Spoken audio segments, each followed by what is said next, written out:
Voy a fundar constitucionalmente esta ley de emergencia en materia económica, financiera, fiscal, administrativa, previsional, tarifaria, energética, sanitaria y social, en los términos del artículo 76 de la Constitución Nacional, con arreglo a las bases del artículo 2 de este proyecto de ley que llega con media sanción de la Cámara de Diputados de la Nación. Si me permite, voy a leer el artículo 76 de la Constitución Nacional. Se prohíbe la delegación legislativa en el Poder Ejecutivo, salvo en materias determinadas de administración o de emergencia pública, con plazo fijado para su ejercicio y dentro de las bases de la delegación que el Congreso establezca. Es decir, que existen dos requisitos necesarios para que se pueda llevar adelante esta delegación en materia legislativa al Poder Ejecutivo Nacional. La primera es la existencia de la emergencia pública. Lo cierto es que no hace falta explicitar demasiado cuál es la situación en la que se halla el país. El propio Consenso Fiscal 2019 que acaban de suscribir los 23 gobernadores de las provincias argentinas y el jefe de la Ciudad Autónoma de Buenos Aires tiene en su contenido parte de los parámetros en materia económica y social que está viviendo la República Argentina. Plantean que el país atraviesa una grave crisis, hablan de la contracción del Producto Bruto Interno, la caída del Producto Bruto Interno per cápita en un 8%, una pobreza que ronda el 40%. Dentro de los pobres, los más pobres, están los niños, niñas, adolescentes y mujeres. Hay hambre en la República Argentina. La emergencia es una institución clave para el funcionamiento del sistema político y así se ha interpretado desde la reforma constitucional del año 94, donde se incorpora el artículo 76, recogiendo también el núcleo de coincidencias básicas incorporado a la ley que estableció la necesidad de la reforma constitucional. Es decir, que para que este Parlamento de la Nación delegue facultades legislativas en el Poder Ejecutivo, primero debe tener un plazo que esta ley claramente establece hasta el 31 de diciembre del 2020. En segundo lugar, debe incorporar las bases de la delegación. Las bases de la delegación claramente tienen que ver con retomar un rumbo de desarrollo con justicia social en la República Argentina, crear condiciones para asegurar la sustentabilidad y la sostenibilidad de la deuda pública, debe ser compatible con la recuperación económica del país. Debemos atar la responsabilidad que tenemos los argentinos y las argentinas en el pago de la deuda pública a la capacidad de crecimiento y de desarrollo de la economía del país, de la generación de empleo, del fortalecimiento de su aparato productivo. Reglar, por supuesto, la reestructuración tarifaria del sistema energético con criterios de equidad distributiva, criterio que no se ha tenido. Todos somos conscientes de que en la Argentina estamos en una situación de pobreza energética. Cuando en una sociedad los ingresos se destinan más del 10% al pago de tarifas, hemos sumido a la sociedad en una situación de pobreza energética. Como decía antes, promover a la reactivación productiva, coadyuvar al fortalecimiento de la pequeña y de la mediana empresa, de la pequeña y de la mediana industria, crear condiciones para la sostenibilidad fiscal, Fortalecer el carácter redistributivo y solidario, que es una característica del sistema previsional argentino. Procurar el suministro de medicamentos esenciales, de ahí la emergencia sanitaria. Ustedes saben que en la República Argentina hacía 19 años que no habían casos autóctonos de sarampión. Se discontinuó la entrega de vacunas, se discontinuaron tratamientos de enfermedades crónicas, se dejaron de proveer medicamentos a jubiladas y a jubilados. Impulsar la recuperación de los salarios, y en este sentido quiero detenerme un segundo. Cuando escucho a algunos plantear algunas objeciones en torno a la situación del sistema previsional argentino, la verdad que no puedo menos que establecer que frente a esta emergencia y a este congelamiento tarifario vamos a recuperar el poder adquisitivo de salarios y el poder adquisitivo de los saberes de jubilados y de jubiladas, porque lo que no destinen a pagar a tarifas seguramente será destinado a mejorar la calidad de vida y a mover también el consumo interno. Hay algunos que plantean que esta ley es inconstitucional porque doblega el principio de división de poderes. La verdad es que me parece que hay que estudiar la Constitución Nacional y las situaciones de emergencia que se fueron dando en la República Argentina. En algunos casos, emergencia institucional a partir de 1930, con los golpes de Estado, pero también emergencia económica, en la que normalmente hemos sido sumidos a través de modelos de redistribución regresiva del ingreso. Hay dos aspectos.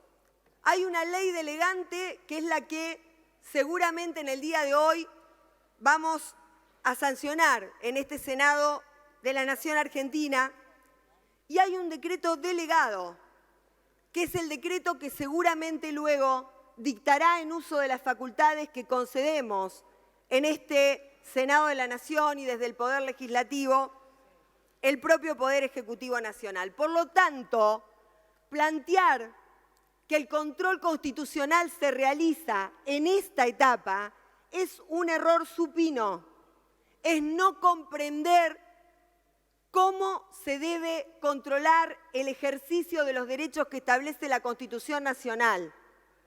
Hay primero una ley que es el acto delegante que dicta el Congreso de la Nación Argentina, y luego hay un control que no pierde el Parlamento de la Nación sobre ese decreto delegado.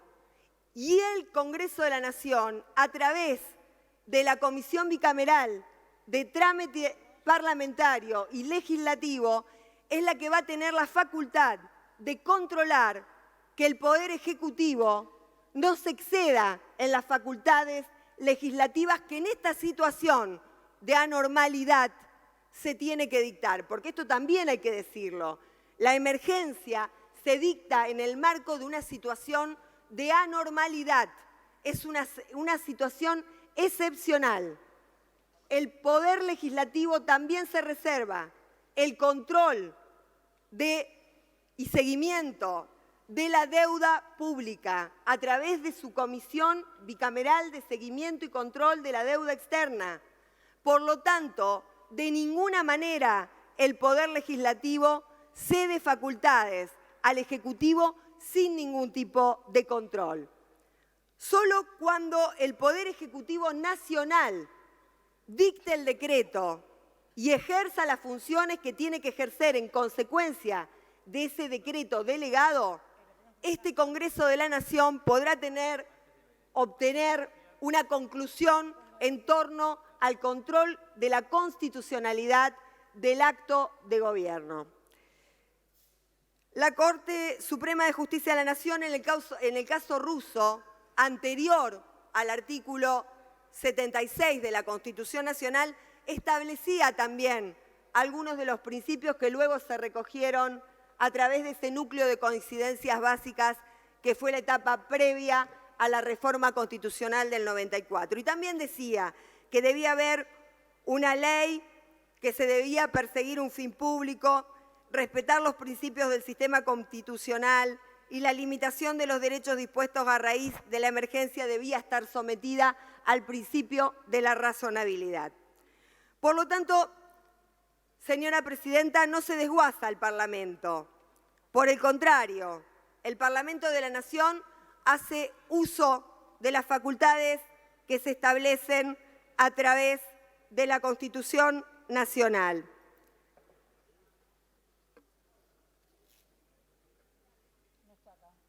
Hay medidas que se toman respecto de las cuales ya ha hecho una explicación el senador por la provincia de Córdoba, Caserio. Yo quiero plantear algunas otras cuestiones que él no planteó. Por ejemplo, me parece que la cuestión de la deuda pública y de la posibilidad de llevar adelante un modelo económico consistente, un modelo macroeconómico consistente, nos va a garantizar que a partir de los 3 meses se pueda llevar adelante a través de un decreto el ajuste de las jubilaciones, que no son las jubilaciones mínimas que sí van a recibir ese aporte. Cada 3 meses el presidente de la Nación, a través de un decreto, podrá incrementar dichas jubilaciones. Y ese desahogo financiero que podemos obtener llevando adelante una renegociación de la deuda pública que permita que la Argentina mejore sus condiciones, va a garantizar poder hacer justicia también con esos sectores que de ninguna manera son ricos y que también necesitan de la asistencia del Estado. Pero también van a recuperar esos sectores parte del poder adquisitivo de sus saberes a través, como decía antes, de la provisión de medicamentos, de los tratamientos médicos que el PAMI, este instituto que debe servir justamente para garantizar dignidad a los jubilados y jubiladas, seguramente recuperará. Pero yo me quiero plantear también una pregunta que tiene que ver en cómo llegamos hasta acá. ¿Por qué estamos en una situación de emergencia? Porque la verdad es que no ha ocurrido ninguna tormenta que ha dejado tierra arrasada. Lo que pasó en la República Argentina es que se puso en marcha nuevamente un modelo de endeudamiento, un modelo de fuga de capitales, un modelo que puso eje en la valorización financiera contra el capital productivo, porque no estamos en contra del capital.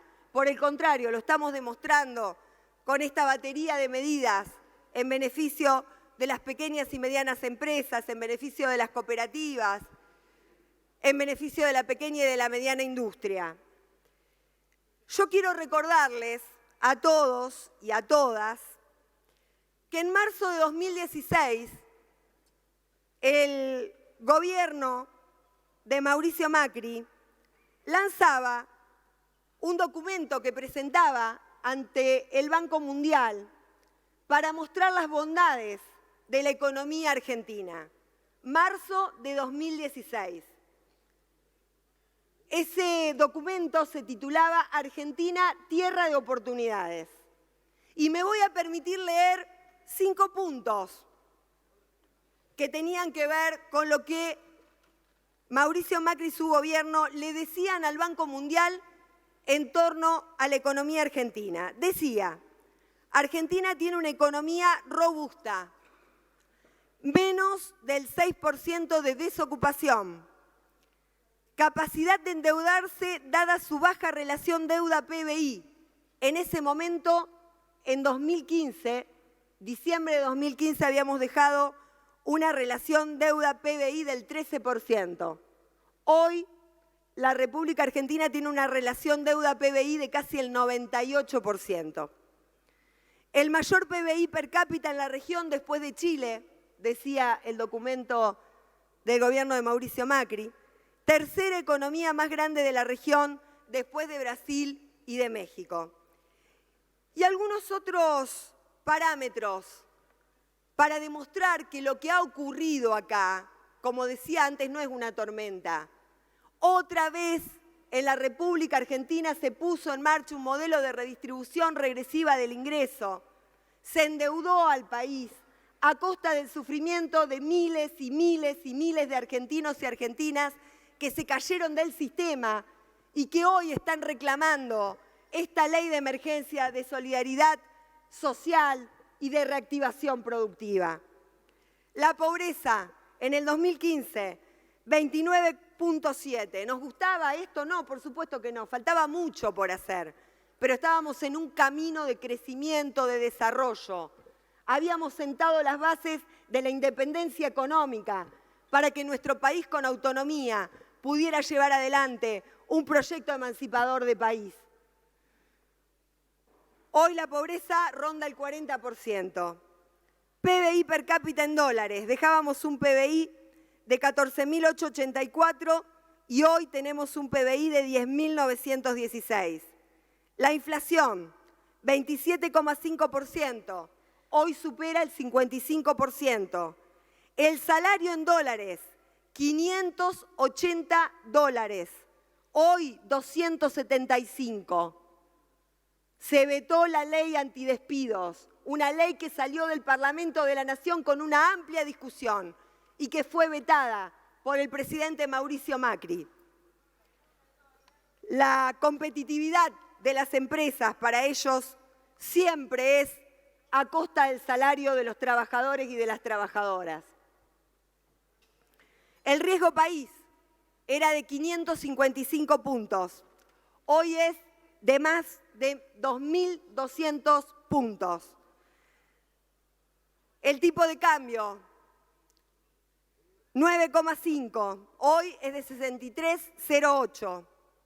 El déficit de la cuenta corriente, 2,7%. Hoy es de casi un 5%. La tasa de interés. Nosotros habíamos dejado una tasa de interés del 36%, hoy estamos llegando a niveles del 93%.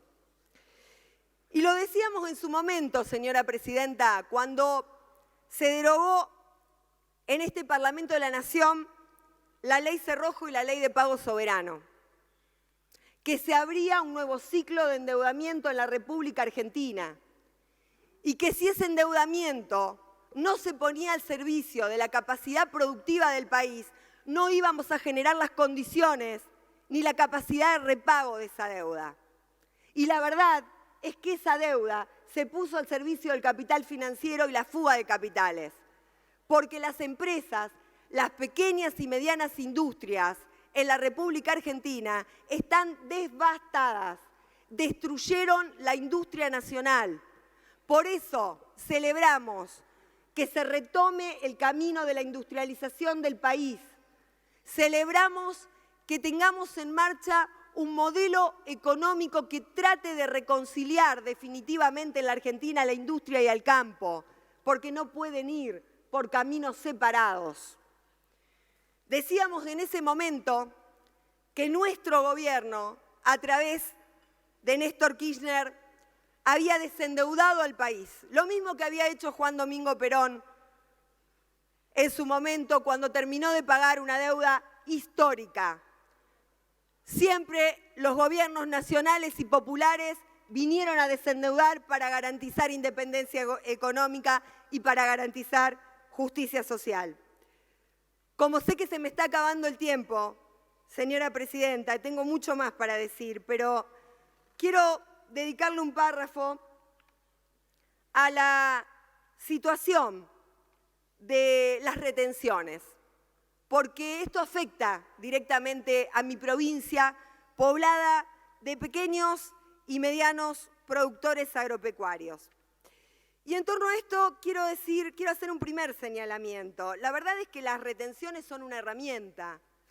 Que ciertos sectores de la sociedad argentina pretendan fundar esa herramienta en una cuestión ideológica o en una bandera política realmente llama poderosamente la atención. Pero quiero decir algunos números.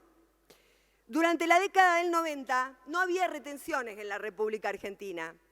¿Y sabe, señora presidenta, cuántas explotaciones de pequeños productores se perdieron en nuestro país? 103.000.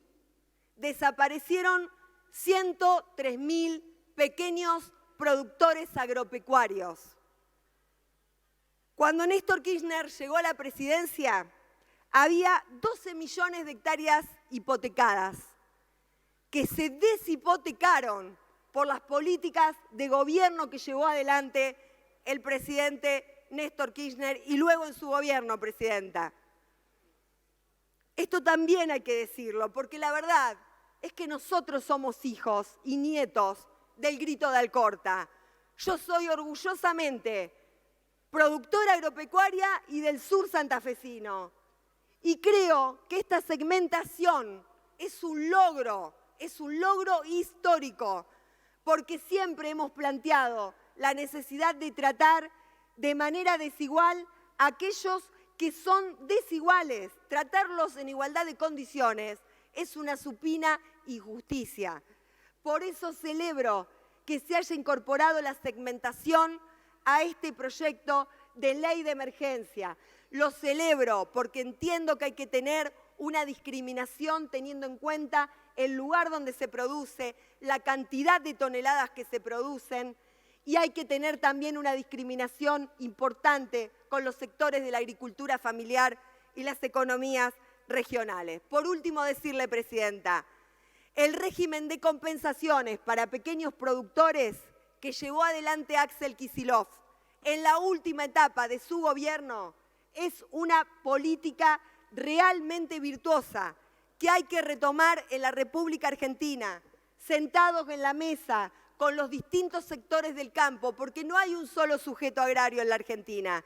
Nos quieren hacer creer eso, que hay un solo sujeto agrario. Hay muchos sujetos agrarios, hay pequeños y medianos productores que están dispuestos a poner el hombro por el país, pero que necesitan estar sentados en esa mesa de diálogo para poder garantizar que formen parte de este gran proyecto nacional de desarrollo al que nos está convocando el presidente Alberto Fernández. Muchas gracias, presidenta.